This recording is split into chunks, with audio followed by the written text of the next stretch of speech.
The demon told him, if you could see our numbers, we would darken the sun. My name is Legion, for we are many.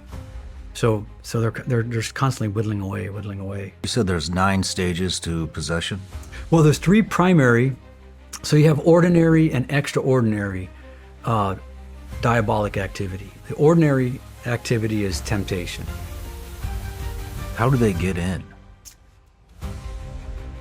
A couple of things. One is wounds, trauma. Another is, the demon. Physical trauma? Psychological trauma. Psychological trauma. Psychological trauma. But it's usually some psychological trauma or sin, deep, especially grave sin.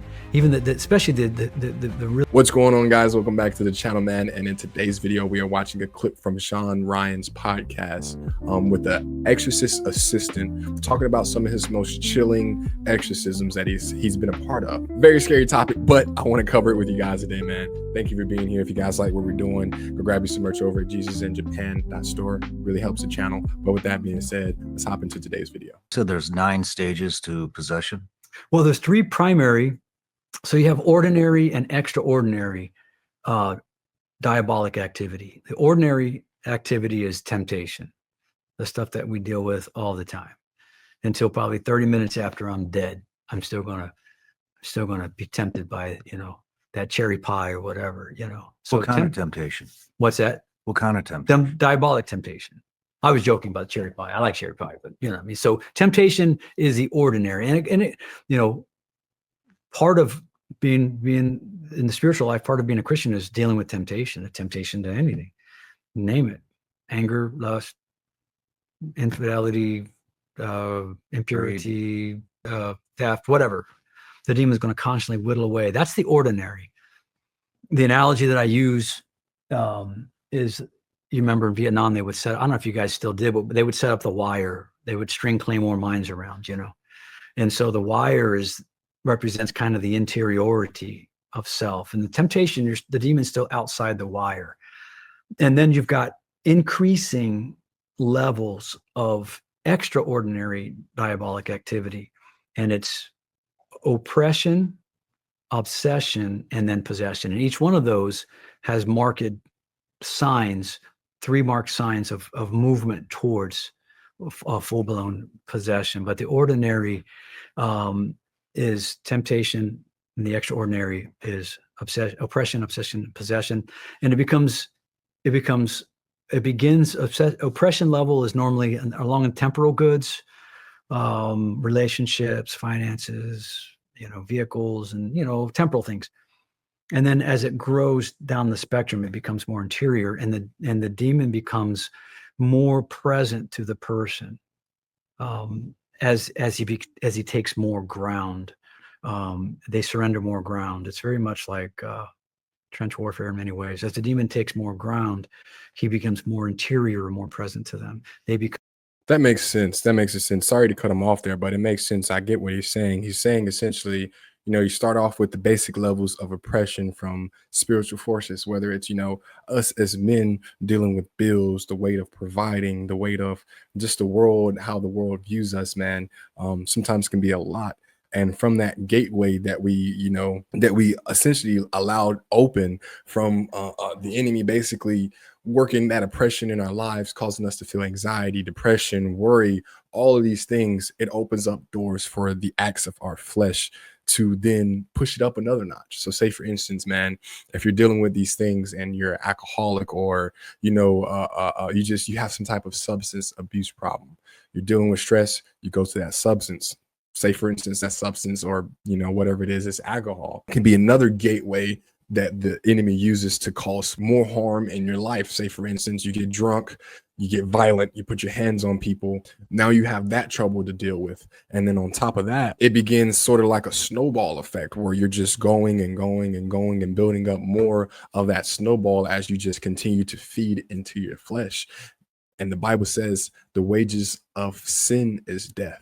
So that's ultimately what these these spirits are trying to push us towards. It's trying to push us towards death through the wages of our sins, because that's how we end up in hell with them, by giving ourselves up to our fleshly desires, allowing these things to take control, which opens up doors that allows demons to come into our lives, possess us possibly, and then push us further into that pit of hell.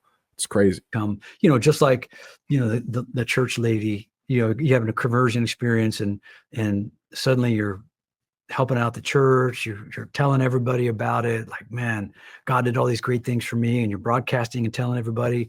And the opposite, you're doing the opposite. You're putting up, if you're Catholic anyway, you're putting up pictures of the Our Lady of Guadalupe and a crucifix over here, and you've got Saint Benedict over here, whatever. They're starting to take down any religious objects. They're putting up more secular stuff. They're starting to broadcast. They're doubting God. So you start to see this inversion, and then spiritual obsession. The demon starts moving in. He's starting setting up. He's starting to control things a lot more, increasingly. And possession, again, as I mentioned earlier, it's very rare, but it's done when, if he doesn't have to, he's not going to, for the most part. And so obsession is more common than possession. And the danger of not ferreting out the psychological, people got to understand, is that a psychological obsession can open you to a spiritual oppression, or even spiritual obsession, just to a psychological obsession, because the demon feeds off that. He takes advantage of that psychological obsession, whether it's addiction to pornography, or, I'm not saying if you're addicted to pornography, you're possessed, but any psychological obsession can expose. You're just vulnerable. You got a whole flank that's wide open and nobody's covered. Again, he's right, man. If you focus on these things of the world too much, you obsess over whether it's money, substance abuse, woman, whatever it is, man. You once you start to get these things on your mind and you obsess over them, that's when the demon starts to work and try to get you to feed into that fleshly desire that all of us humans have. So say, for instance, you have a woman on your mind, man, and you're married, you're a married man, you got another woman on your mind. That demon, or that spiritual force, that wicked spiritual force of oppression, is going to work his way in that mindset of yours to ultimately get you to act on your heart. So what starts off as just a thought that you can't get out of your head eventually turns into you acting upon that. And that's what ultimately that demonic force wants. It wants you to act upon your fleshly desires, which will lead you into sin. So that's why, like you said, demonic possession is rare, because most of the time they don't need to do that. They just get you hooked on the physical, the worldly desires that you want, that push you to act upon your flesh. And then from there, that's all they need to do, to sit back and watch you destroy yourself. Watch the wages of sin, which is death, take hold in your life. And essentially, that's how these demonic forces are operating. I'm sorry to keep pausing, guys. Just wanted to share that. How do they get in? A couple of things. One is wounds, trauma. Another is, the demon. Physical trauma? Psychological trauma. Psychological trauma. Psychological trauma. Yeah, psychological trauma. They feed off those wounds, their vulnerabilities, and of course the demon enters through sin. And as I put it in the book, the demon enters through sin, but he holds in heresies, believe it or not, even in false beliefs. He can hold on those heresies. We always see that. So, but it's usually some psychological trauma or sin, deep, especially grave sin. Even especially the really wicked sins, in our experience, we've seen that has diabolic accompaniment. What is that? There's a demon present. What's an extreme sin? Incest, sexual trauma, sexual abuse, rape, that sort of thing. What is the demon's goal? Take you to hell. But there's lots of sinners. Why do they pick these specific people? I mean, what are some of the people that we were talking about? Abramovich. I mean, is she possessed? Or, well, I mean, I think if you're working specifically in that field, you're probably uncontestedly possessed. Yeah. Hmm. But they're working on all of us. Father, Father Morth, I think I mentioned earlier, the demon told him, if you could see our numbers, we would darken the sun. My name is Legion, for we are many.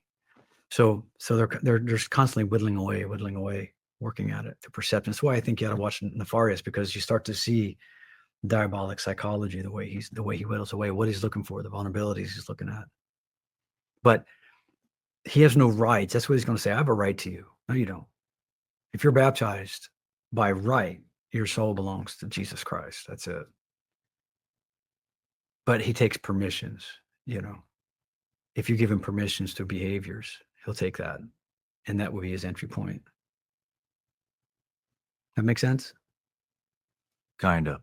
Yeah. By giving him permissions, you mean by Your actions. acting on temptation? Yeah. Sinful behavior. Yeah. What are some of the things that you've seen during exorcisms?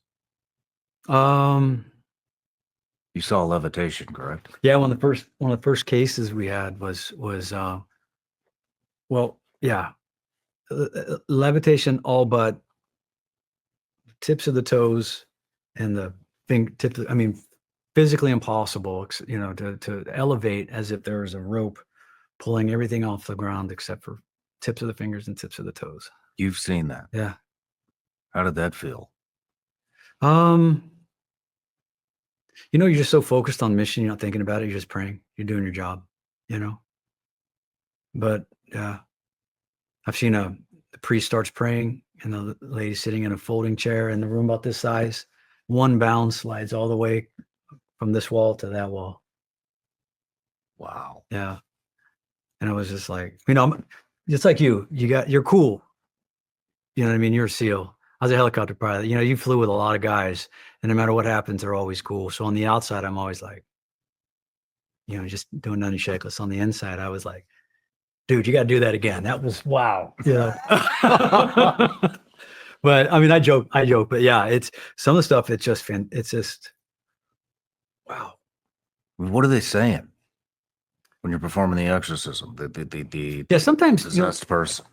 Yeah, when we talk about what the demon's saying or manifestation, what happens is the demon appropriates the senses of the person.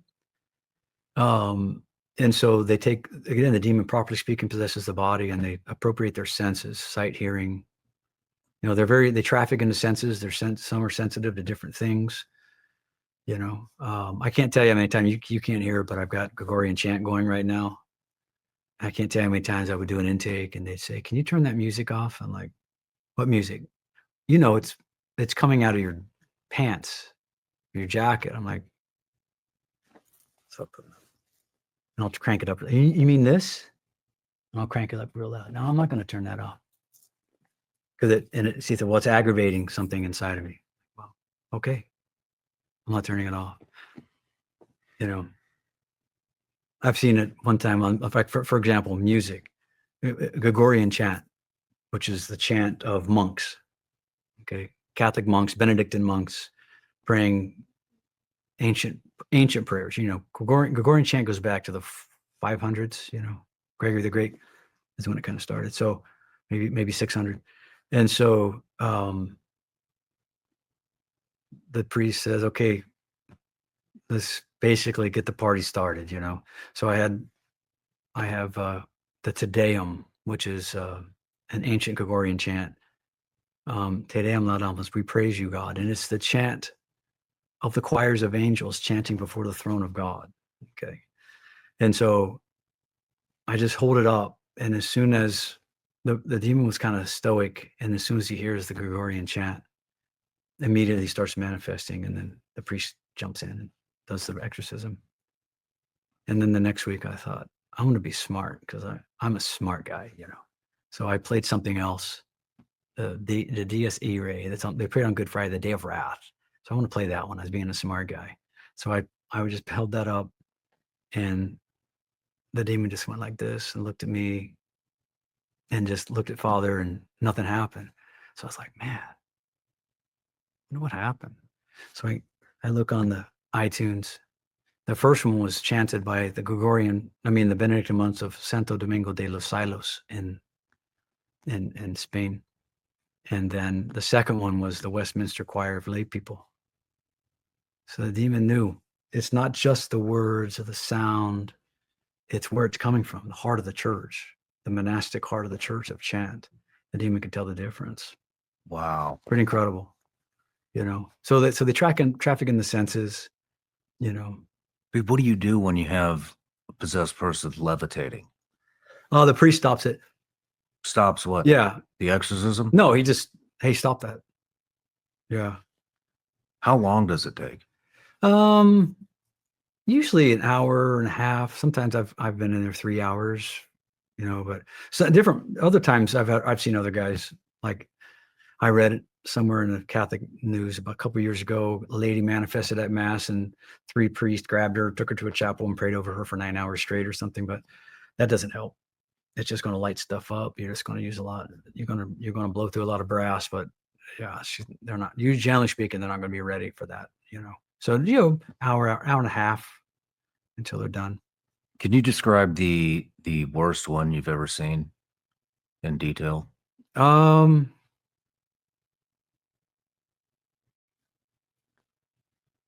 Yes and no. I mean, levitation, the manifestations are terrible. The most glorious things are the conversions and the holiness that they grow in. But levitation, the body turns into a spider and tries to climb up a wall backwards. You've seen that. Yeah. But those are fairly rare. They happen. Well, there you have it, guys, man. That one was a crazy one. I personally wouldn't mind being a fly on the wall in some of these exorcisms just so I can see it with my own 2 eyes. But then again, I don't want to be a fly on the wall in some of these exorcisms because I don't want to be in the same room or in the same presence of a demonic spirit. Like, I'm okay. I'm good on that. I'm gonna stick with the Holy Spirit. That's the one I want. Okay. I appreciate you guys being here. Like and subscribe to help us push this out further into the algorithm, guys. Go watch the full video, full interview. Link for that will be in the description. If you guys want to support the channel any further than that, you can become a member or go grab you some Christian streetwear. Link for all that will be in the description. God bless you. Appreciate you being here and see you in the next video.